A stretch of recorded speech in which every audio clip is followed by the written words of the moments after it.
Salut les amis pour cette review de l'épisode final de Game of Thrones. Beaucoup de gens disent que c'est vraiment décevant. Oui et non. Comme je l'ai dit pour l'épisode 5, au point où on en est, c'est vraiment ce qu'il fallait faire. Bon, passons à la review. Comment parler de l'épisode final sans parler du générique final? C'est vrai que j'en ai pas parlé dans ma review de l'épisode 1, mais on va le faire là. Le début de ce générique commence sur le dessin, on va dire ça comme ça, qui nous représente le drame qui s'est passé à l'épisode précédent quand Daenerys a brûlé tout Port-Réal. Si je ne me gourre pas, on peut voir que même le donjon rouge est en ruine. Au-dessus du trône de fer, il n'y a plus l'emblème Lannister. Passons maintenant à l'épisode en lui-même. On doit être environ quelques heures ou au pire un jour après l'épisode 5. Car Tyrion, Jon et Davos avancent dans Port-Réal en voyant toute la flopée de cadavres brûlés. On a juste vu un ou deux mecs encore en vie, mais brûlés.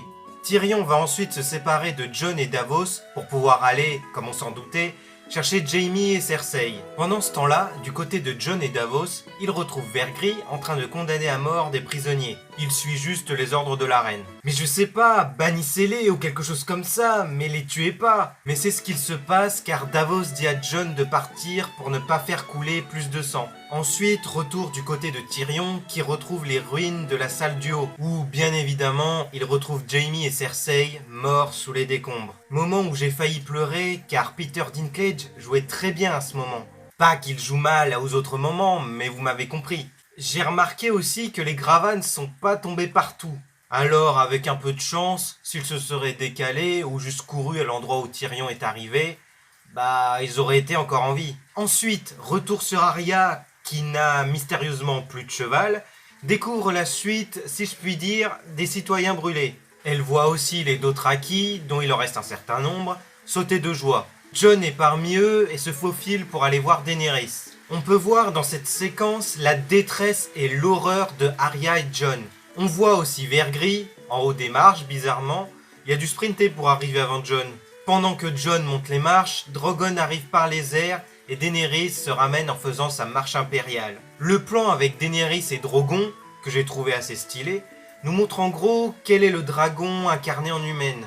Elle fait son discours de tyran, en gros. On peut voir qu'elle veut plus de guerre pour libérer les autres peuples du monde, pour détruire la roue en marche. Ce plan où Arya regarde Daenerys en mode vénère, bon, c'est une scène du teaser, mais elle m'a quand même donné quelques frissons. Pendant que les Immaculés continuent à taper leurs lances sur le sol, Tyrion s'avance vers Daenerys. Je m'en doutais un peu que ça allait être un reproche ou un truc du genre. Il lui dit qu'il a libéré son frère, mais qu'elle a détruit une cité. Ensuite, il enlève son insigne de main du roi, ou de la reine en l'occurrence, et le jette sur les marches. Je me suis dit à ce moment-là, soit Tyrion va être prisonnier ou grillé sur place, mais ça m'étonne pas d'avoir pensé à ça à ce moment-là.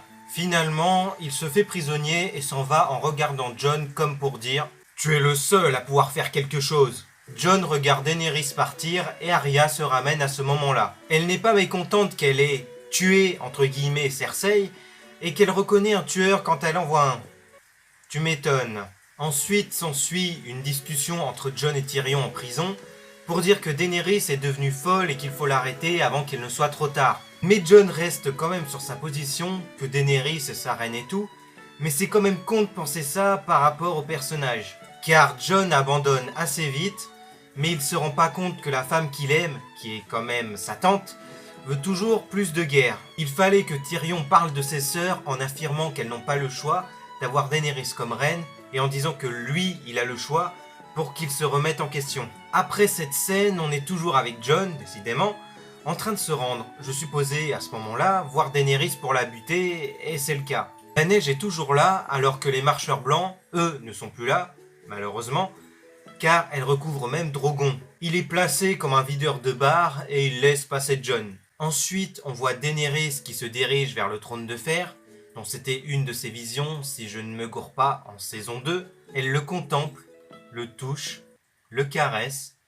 C'est très bizarre la façon dont je le dis. Bien évidemment, Jon est derrière. Les deux discutent de l'origine du trône de fer, de la façon dont s'est prise Daenerys pour avoir le trône, qu'elle revienne sur sa décision pour Tyrion et ses ennemis. Ensuite, les deux se rapprochent, Daenerys dit ce qu'elle sait, ce qui est juste, mais bon, avec le carnage que tu nous as fait, j'en suis pas si sûr. Elle lui promet d'agir ensemble pour briser la roue du destin. Jon accepte, mais c'était prévisible que c'était faux car il l'a tué à ce moment-là. Je trouve la mort de Daenerys trop rapide. Il fallait pas la faire agoniser, mais c'est trop facile. Il n'y a même pas d'émotion à ce moment-là, juste quelques frissons. Ce personnage méritait mieux. En plus, après, t'as Drogon qui se ramène et essaye de réveiller Daenerys, qui là était émouvant, avec la musique triste en fond. Et là, il commence à s'énerver et à cracher du feu. Avant ça, moi, je croyais qu'il allait tuer Jon, ce qui allait être surprenant, mais il ne peut pas tuer le dernier Targaryen quand même. Ensuite, le moment arrive où il fait fondre le trône de fer. J'étais content à ce moment-là, car c'est une théorie que je me suis dite 2 ou 3 jours après avoir vu l'épisode 5. En fait, je me suis dit, est-ce que le trône de fer ne va pas être détruit? Je ne savais pas la façon dont ça allait être le cas, mais c'est très bien. Car c'est ce trône qui a poussé les gens à s'entretuer pour le pouvoir et Daenerys en est morte et c'est pour ça que Drogon l'a fait fondre. Dites-moi en commentaire si vous pensiez aussi comme moi que le trône de fer allait disparaître. Ensuite, Drogon emporte Daenerys et s'en va fort lointain et fondu sur écran noir, que j'ai trouvé approprié et c'était le cas. Ensuite, nous retrouvons Tyrion pour son jugement. Je me suis dit, pourquoi continuer alors que la reine est morte? Je croyais qu'il ne savait pas que Daenerys était morte avant que Vergris dise que Jon est leur prisonnier. On peut voir de vieilles connaissances comme l'oncle Stark, Yara, le fils de Lysa Arryn et autres. Yara dit qu'elle a juré fidélité à Daenerys, mais tu étais où à l'épisode 5 quand on avait besoin de toi? Enfin presque. Je crois qu'ils l'ont dit mais j'ai oublié. Tyrion, lui, propose au seigneur d'élire un roi ou une reine pour décider du sort de Jon. L'oncle Stark se propose mais se fait ridiculiser. Quand Sam se lève et propose une démocratie, en gros, je croyais vraiment que ça allait se passer. Mais au lieu de ça, quasiment tout le monde se met à rigoler et il se rassoit. On demande à Tyrion s'il veut le trône, mais il ne peut pas car tout le monde l'aurait détesté, alors que maintenant les temps doivent changer. Mais il propose Bran car c'est lui qui a toutes les histoires en mémoire et que les ennemis ne peuvent pas vaincre ça. Bran dit en gros qu'il savait que tout s'est passé comme prévu et qu'il a fait tout ce chemin pour ça, même s'il n'en a aucune envie. J'étais un peu déçu au début et je le suis encore un peu, mais c'est un peu une bonne idée. Car ça a été lui la victime au premier épisode et c'est ce qui a déclenché les événements de la série. Et il se retrouve maintenant en gouverneur des 7 royaumes. Mais il est aussi la corneille à 3 yeux, alors je sais pas trop comment va se passer son règne, mais bon. Tous les seigneurs et non-seigneurs disent « Hurrah !» et Bran est élu roi. Ce dernier demande à Tyrion d'être sa main. Il refuse au début car il ne veut pas, mais Bran dit qu'il va passer le reste de sa vie à corriger ses erreurs. Et Vergris, ou Torgo Mundo, n'est pas content.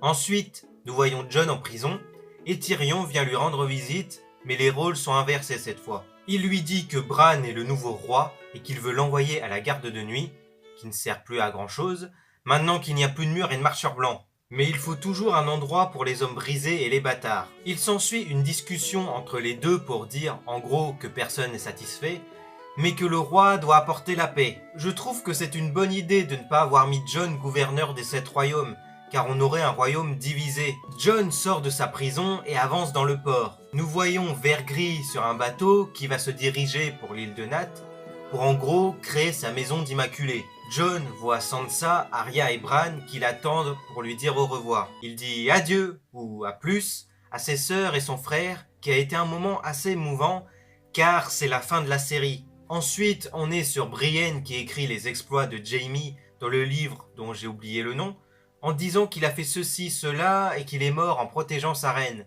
mais plutôt sa reine de cœur, dont Brienne n'a pas pu être. Moment très bien réussi et très émouvant avec le style musical en fond. Ensuite, on est sur Tyrion, qui est à la table des conseillers.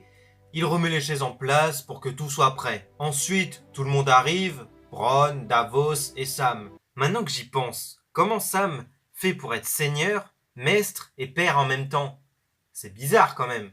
Sam montre un livre à Tyrion, dont son titre est A Song of Ice and Fire, qui est le titre du livre de George R.R. Martin. Tyrion, quant à lui, n'apparaît pas dans cette œuvre, mais je me demande bien pourquoi. Ensuite, Brienne se ramène avec Podrick et le roi Bran, car il faut bien que quelqu'un le déplace. Ce dernier demande s'il y a des nouvelles de Drogon, qui apparemment se dirige vers l'est, et Bran veut essayer de le retrouver. Ensuite, il part et les autres restent. En fait, c'est plutôt Tyrion et compagnie qui vont prendre les grandes décisions. C'est un peu connard de la part de Bronn de demander à reconstruire les bordels, car toute une cité y est passée, je te rappelle, alors il y a d'autres priorités. Ensuite, nous sommes sur Jon qui va retrouver la garde de nuit, dont Tormund en fait partie, ce que j'ai trouvé un peu bizarre. Après s'ensuit une séquence qui nous montre le destin des Stark, ce qu'ils sont en train de faire est devenu en ce moment. Arya, elle, part pour son voyage vers l'ouest, et en même temps, il y a un plan similaire quand elle allait vers je ne sais plus où en fin de saison 3 ou saison 4, je sais plus exactement.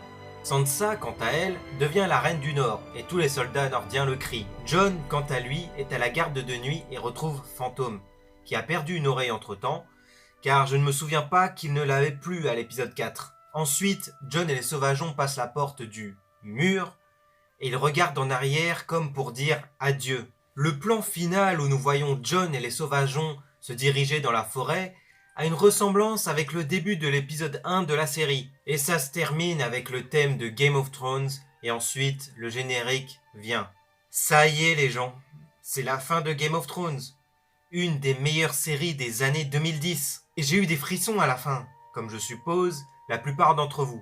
Peut-être même que certains ont pleuré et c'est compréhensible, et ça a failli être mon cas.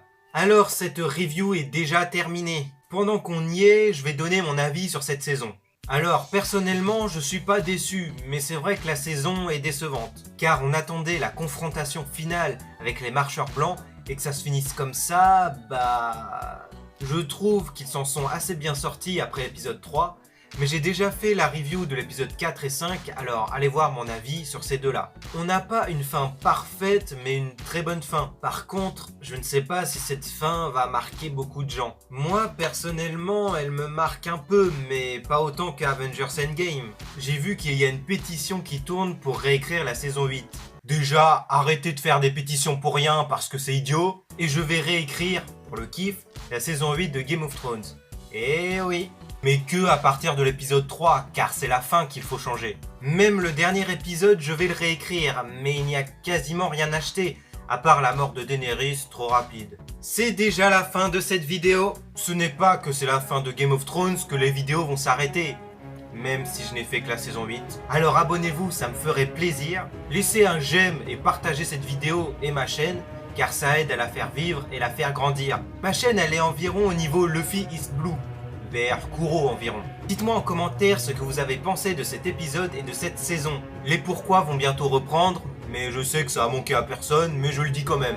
Alors si vous voulez voir mes prochaines vidéos, activez la cloche, suivez-moi sur Instagram et Twitter, identifiant dans la description. Allez me soutenir sur Tipeee, lien dans la description. Allez voir aussi ma chaîne secondaire, lien dans la description. Sur ce, je vous dis à la prochaine. Salut!